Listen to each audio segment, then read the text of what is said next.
Olá, meus amigos e minhas amigas. Dos diversos assuntos do vídeo de hoje, iniciamos falando sobre uma situação na guerra da Ucrânia que está modificando até mesmo o discurso de Moscou sobre o conflito.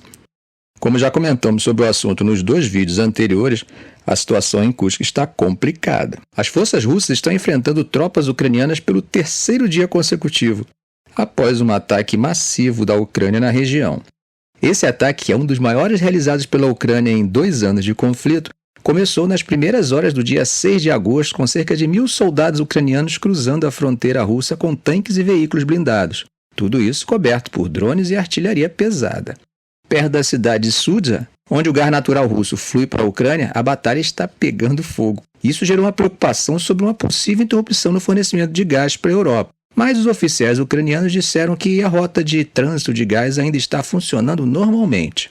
Putin classificou o ataque como uma grande provocação, enquanto o governador interino da região de Kursk, Alexei Smirnov, informou que milhares de moradores foram evacuados. Já a Casa Branca, que é o maior apoiador da Ucrânia, afirmou que não tinha conhecimento prévio do ataque e que vai buscar mais detalhes com Kiev. Segundo o Ministério da Defesa da Rússia, o Exército e o Serviço Federal de Segurança FSB conseguiram deter o avanço ucraniano e estão combatendo unidades ucranianas na região de Kursk. Veja o que eles disseram. Unidades do Grupo do Norte, junto com a FSB da Rússia, continuam a destruir formações armadas das Forças Armadas da Ucrânia nos distritos de Sudzinsk e Koronevsk, na região de Kursk, diretamente adjacentes à fronteira russo-ucraniana. Como comentamos ontem, o exército ucraniano manteve silêncio sobre a ofensiva em Kursk, mas Zelensky hoje, sem mencionar diretamente Kursk, elogiou o exército ucraniano por sua capacidade de surpreender e alcançar resultados. Alguns blogueiros russos disseram que as forças ucranianas estavam avançando em direção à usina nuclear de Kursk, que fica a cerca de 60 quilômetros a nordeste de Sudzha.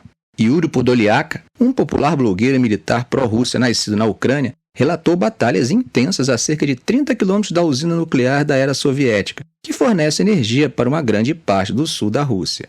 Essas batalhas estão acontecendo em um momento importante do conflito, que sem dúvida é o maior confronto terrestre na Europa desde a Segunda Guerra Mundial. Kiev está preocupada com a possibilidade de o apoio dos Estados Unidos enfraquecer se Donald Trump vencer as eleições presidenciais de novembro. Como vocês sabem, Trump já declarou que acabaria com a guerra e tanto a Rússia quanto a Ucrânia estão tentando obter a posição de barganha mais forte possível no campo de batalha. O significado estratégico dessa ofensiva na fronteira ainda não está bem claro. Agora, gente, Dmitry Medvedev, ex-presidente russo, afirmou que o ataque ucraniano foi uma tentativa de forçar a Rússia a desviar recursos da frente de batalha e mostrar ao Ocidente que a Ucrânia ainda pode lutar. Como resultado do ataque em Kursk, Medvedev sugeriu que a Rússia deveria expandir seus objetivos de guerra para incluir a conquista de toda a Ucrânia. Veja só o que ele falou. A partir desse momento, a operação militar especial deve adquirir um caráter abertamente extraterritorial. E ainda acrescentou que as forças russas deveriam avançar para Odessa, Kharkiv, Dnipro, Mykolaiv, Kiev e além. Ele disse que a Rússia só ia parar quando considerasse aceitável e lucrativo a situação para eles. Enquanto isso, sem mencionar a incursão em Kursk, Zelensky disse que os soldados não só aguentaram a pressão dos invasores, mas estão destruindo eles do jeito que precisa para proteger a Ucrânia. Enquanto isso, um oficial ucraniano disse que uma bomba guiada russa atingiu o pátio de uma escola, resultando na morte de 2 crianças. Isso aconteceu numa vila chamada Moritsia. Como temos visto, a Rússia vem intensificando os ataques aéreos nessa região. O chefe da administração militar de Sumi falou que nunca tinha visto tantos ataques num só dia. Imagine só, 56 bombas guiadas em 24 horas. Gente, parece que o que não está faltando é a escalada. A velha máxima de que uma guerra sabemos como começa, mas não como termina, tem se mostrado mais uma vez verdadeira.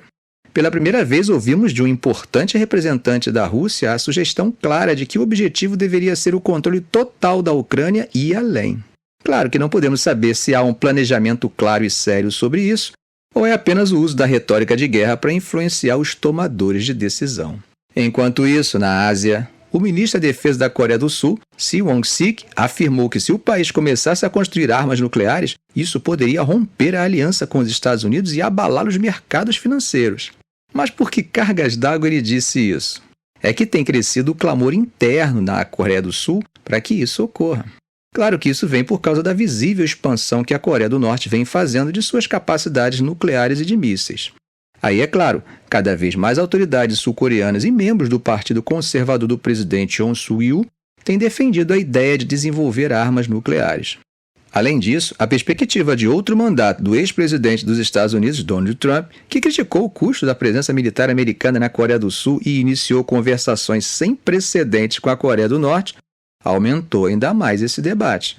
Mas Shin, que é um ex-general de 3 estrelas do Exército e também serviu como parlamentar no partido de Yoon, disse que ter um arsenal nuclear próprio traria um impacto devastador para a posição diplomática e para a economia da Coreia do Sul. Ele comparou isso ao que os analistas chamaram de Black Monday desta semana, referindo-se às piores perdas do mercado de ações desde 2008. Ele afirmou que Seul enfrentaria uma enorme ruptura na aliança com os Estados Unidos. E se retirasse do Tratado de Não Proliferação Nuclear, isso traria várias penalidades, começando com um choque imediato no mercado financeiro sul-coreano. Shin reconheceu que o debate entre políticos e especialistas em política externa mostra que muitos sul-coreanos ainda estão ansiosos sobre a dissuasão estendida americana, a capacidade militar dos Estados Unidos, especialmente suas forças nucleares. Mas, segundo ele, o esforço conjunto dos aliados para fortalecer essa dissuasão é a maneira mais fácil, eficaz e pacífica de combater as ameaças do Norte. A intensificação da rivalidade estratégica entre os Estados Unidos e a China, juntamente com a guerra na Ucrânia, acabou desencadeando uma mudança bem abrangente na geopolítica pós-Guerra Fria, o que colocou a Coreia do Sul no centro dessa turbulência e complicou seus cálculos. Veja só o que disse Shin. Mesmo no Nordeste Asiático, há forças que buscam abertamente mudar o status quo pela força, e estamos na linha de frente, diretamente afetados. Ele ainda disse que ao fechar um tratado de parceria estratégica com a Rússia esse ano, a Coreia do Norte passou de um problema na Ásia para um vilão global, enquanto Moscou manchou sua própria reputação ao implorar por ajuda a Pyongyang e trair a comunidade internacional com sua guerra contra a Ucrânia. A Coreia do Sul respondeu alertando que poderia considerar armar a Ucrânia com armas letais se a Rússia fornecer tecnologia avançada de armas ao norte. Shin disse que a Coreia do Norte recebeu assistência russa com um motor de foguete usado em uma tentativa fracassada de lançar um satélite espião em maio. Mas ele não considerou isso como ultrapassar uma linha vermelha e disse que está mais focado em qualquer transferência de tecnologia ligada a mísseis balísticos intercontinentais e armas nucleares, bem como armas antiaéreas, radares, tanques e jatos de combate. Bom, gente, atravessando o Mediterrâneo, hoje, quinta-feira, as forças israelenses intensificaram os ataques aéreos em toda a faixa de Gaza, resultando na morte de pelo menos 40 pessoas, e isso segundo os médicos palestinos. Como temos visto, a situação está cada vez mais tensa, com Israel se preparando para uma possível guerra mais ampla, principalmente após as promessas de retaliação do Irã e do Hezbollah. Mas sobre hoje, vamos aos detalhes. Os ataques aéreos israelenses atingiram um conjunto de casas no campo de Al-Bureij, no centro de Gaza, matando pelo menos 15 pessoas. No campo de Al-Nuseirat, também próximo, outros 4 foram mortos. Esses campos são historicamente densamente povoados e vistos por Israel como redutos de militantes armados. Além disso, uma casa no coração da cidade de Gaza, no norte, foi bombardeada, resultando na morte de 5 palestinos. Já no sul, na cidade de Khan Yunis, segundo os médicos, um ataque aéreo matou uma pessoa e feriu outras. Mais tarde, 15 palestinos foram mortos e 30 ficaram feridos em bombardeios israelenses em 2 escolas a leste da cidade de Gaza, de acordo com o Serviço de Emergência Civil do território. O exército israelense afirmou ter atingido centros de comando e controle do Hamas localizados nas escolas Abdel Fattah, Hamuda e Al-Zahra, no bairro de Tufá, onde militantes do Hamas estariam operando. Israel acusou o Hamas de usar civis e propriedades civis para fins militares, uma acusação que o Hamas nega, mas independente de quem fale a verdade, civis continuam morrendo.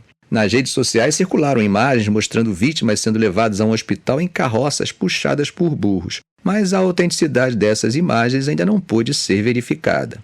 Os braços armados do Hamas e da Jihad Islâmica afirmaram que estão disparando foguetes antitanque e morteiros contra as forças israelenses operando em Gaza, e que tem causado mortes e ferimentos. O exército israelense informou que atingiu dezenas de alvos militares em Gaza nas últimas 24 horas, incluindo plataformas de lançamento de foguetes. Ficamos por aqui. Se esse vídeo foi útil para você, faça um comentário, compartilhe em suas redes sociais, dê um like. E é claro, se ainda não for inscrito, inscreva-se no canal e ative o sininho para não perder os próximos vídeos. Ok, gente? Um grande abraço do professor Arão Alves.